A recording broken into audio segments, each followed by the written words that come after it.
أحمدي مختاري من صلوات لسرزان مسلمانانی سەتاسەری دنیا دەکەم بە تایبەتی عێراق و بە تایبەتی کوردستان ئەو ڕۆژەی بەڕاستی بە ڕۆژێکی شکۆدار دەزانم بە ڕۆژێک دەزانم کەوا گەورەی هەموو مرۆڤایەتی لەو ڕۆژەی خوای گەورە نازلی کردێ بۆ سەر زەوی دیارە ئەوەی پێغەمبەری ساوسان بوونی پێغەمبەری ساوسەلەم بۆ ئومەتی ئیسلام زۆر زەرور بووە لۆیە خوای گەورە دایبەزاندووە دیارە پێغەمبەر ساوسەلەم لە هەموو تەمەن و ژیانی خۆی هیچ شتێک نەبووە کەوا ببێتە مایەی ئەوەی کە نەفعی بەرامبەرەکەی نەبی بەڵکو هەمووی گەورەی و سەرداری ئەو زاتە پیرۆزەی پیرۆزبایی ڕۆژی لەدایکبوونی حەزرەتی محەممەد المستەفا صلی الله عليه وسلم لە خۆمان خەڵکی شاری هەولێر بە تایبەتی و هەموو مسلمانانی جیهان و کوردستان بە تایبەتی دەکەین. ڕۆژی لەدایکبوونی حەزرەتی فەخری کائینات ڕۆژێکی گەورەیە لەبەرەوەی ئەو ڕۆژە تاریکایی سڕیەوە ڕۆژێکی نوێ هەڵات کە ڕێ نیشاندەر و پەیامی خوای تەبارەک وتەعالای لە بۆ عالەم هینا بەگشتی وما ئەرسەلناکە ئیلا ڕەحمەتەن للعالەمین لۆیێ بە دوواداچوون و گرتنی سنەتی پێغەمبەر صلی الله عليه وسلم دەبی لە خوڕەوشتی مسلمانان دابی ئەگەر هەر ئەوەندەی بیسبینەکە لەو کۆران و جادە و بازارە پاقلاوە و شەربەت و ئەوە تۆزیان بکرێت و کابرا هەتانی وڵانێ 4 سەلەواتی لەسەر پێغەمبەری لێ نەداتن معنای وەیە چی کرد وەکو حەفلێکی کرد و ئیز ئیستیفادە لێ نەکرد. خۆشیەکەی لەوەیدایە کە سەلەواتی لەسەر پێغەمبەر لێ بکات دوایە سنەتێک لە سنەتەکانی پێغەمبەری بکاتە خو نوێی بکاتەوە چەند سنەتی هەیە یەکەش کە زیاتر بکە ڕۆژانەیەش کە زیاتر بکاتن ئەوەیە گرنگی یادی لەدایکبوونی پێغەمبەر جێگای دەستخۆشیە لە ڕۆژێکی ئەوە لە یادی بوونەوەرێکی گەورەترین خەڵقی خوا بەڕاستی ئێمە خەڵکی هەولێر لە کۆنەوە هەروە فێر بووینە ئەو ڕۆژە بە ڕۆژێکی پیرۆزی دادەنێن بە ڕۆژێکی خۆشەویست لایمان لە هەولێر بە تایبەتی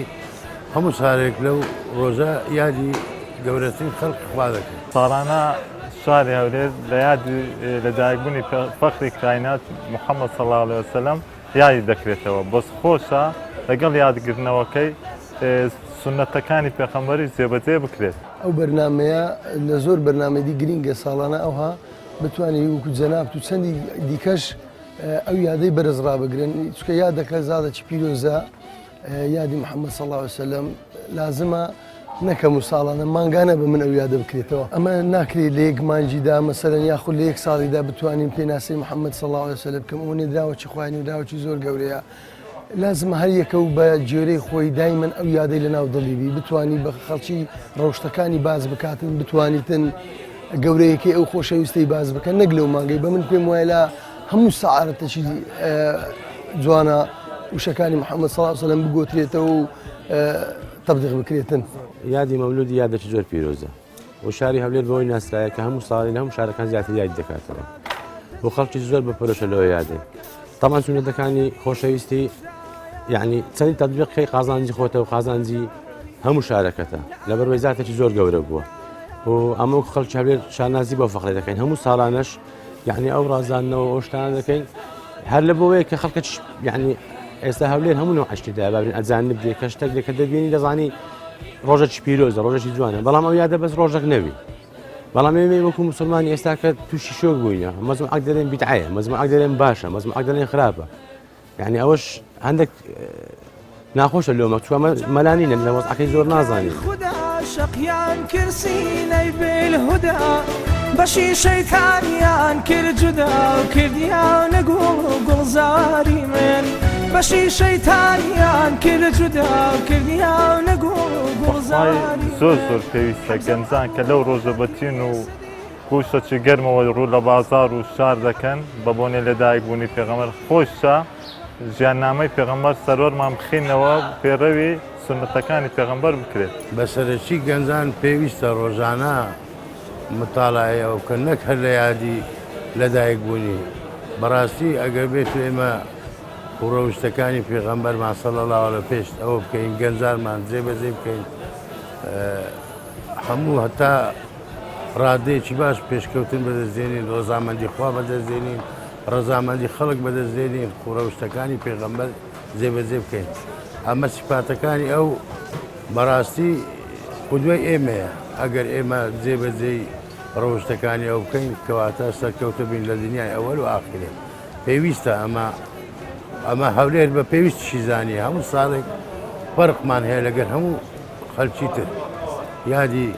خۆشەویستمان یادێکە هەرگیز هەولێر لە یادی نەکردو لە یادیشی نە وڵی گەنج ئەگەر چەند احتیمام بە سنەتی پێغەمبەری بداتن سەرکەوتوی دنیا و قیامەت دەبی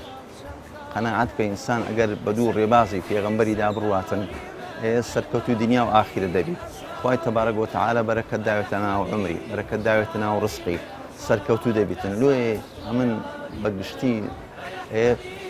نسحەتی گەنجەکان دەکەم بە سنەتی پێغەمبەری بگرن صلی الله علیه وسلم پەرا بە ژیاننامەی پێغەمبەری بدەن بزانن پێغەمبەر صلی الله علیه وسلم تەواضعی کوو بووە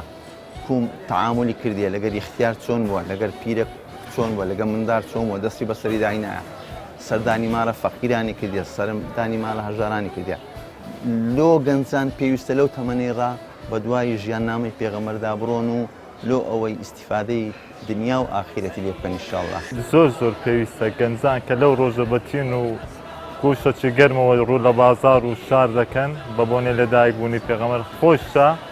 ژیاننامەی پێغەمبەر سەرۆرمان بخینەوە پێڕەوی سنەتەکانی پێغەمبەر بکرێت پێغەمبەر لە خۆی دەریایە هەتا بتان بچێنا و دەریا و ژیانی پێغەمبەر دەزانی جوانترمە لەی بکەوی دەزانی تەربیەتێکی جوان وەربگریت ئەنی دینی ئیسلام دینەکە خاتە من دینە کە کۆتایی دینەکانە هەتا پێڕەوی ئاینی ئیسلام بی و خۆشحاڵ دەبی نەفسیەن خۆش ڕادەبێری یعنی ژیانە بەختەوەر دەجێ کە پێڕە و پرۆگرامت ئیسلام بی ناکرێت و بەس لە بوونەکان بەبیرت بێتەوە دەکرێت ڕۆژانە سونەتەکانی تەبلیغکەی دەکرێت ڕۆژانە ئەتوو سەڵاوەتی لەسەر لێدەی دەکرێت ڕۆژانە وشەکانی بەجێ خەرچیدا بسەبێنی ئەوانە بە من گەورەیە زۆر سنەتەکانم دەرن بەس لەو ڕۆژەی نەبی هەموو ڕۆژەکان بی یعنی ئەو ڕۆژە نەبتە تاریخ عیدی میلادێک وەکو میلادی لێ بکرێتەوە بە هەموو ڕۆژەکان بی وەلەو خەڵکی هەولێر هەر ڕۆژانە ئەو یادەی هەیە ڕۆژانە یاد دەکاتەوە سەڵاوات لەسەری لێ بێت سنەتەکان نوێ بکرێتەوە یعنی ئەو شتانە دەوری زۆرە بەڵام ئەمە جێمانە دەبی لە ئیزاعەکان یعنی هەندێک دەڵێن نابی هەندێک دەڵێن دەبی بەڵام بە بۆچوونی من هەبی باشترە دوادارم ڕێ و ڕێچکەی پێغەمبەری بگرن وەکو گەنجی شاری هەولێر بەڕاستی ئەگەر دەتەوێت سەربەرزی دنیا و قیامەت بی ئەگەر دەتەوێت خوای گەورە لێت ڕازی بی ئەگەر دەتەوێت خەڵک لێت ڕازی بی ئەگەر دەتەوێت کەسێک بی ببیە قودوا وەکو گەنجێک لە گەنجان دەکەم ڕێ و ڕێبازی پێغەمبەر صلی الله علیه وسلم بگرن چونکە سەرکەوتنی سەرفرازی دنیا و قیامەت لەو ڕێیە بەڕاستی هیچ ڕێیەک نییە کەوا ببێتە مایەی ڕەزامەندی هەم خوای گەورە هەم ئینسانەکان ئەگەر ڕێچکەی پێغەمبەرت گرت صلی الله علیه وسلم ئەتوو بەختەوەر دەبی ئەگەر ڕێچکەی پێغەمبەرت گرت ئەتوو لە ژیانتدا کەسێکی سەرکەوتوو دەبی یا ڕەبی خوایە وامان لێ بکەی ڕێچکە و ڕێبازی پێغەمبەر صلی الله علیه وسلم بگرین ئینکاری ئاياتی شەقی کردمای بە ئیشارەی لەبەر ئینکاری ئاياتی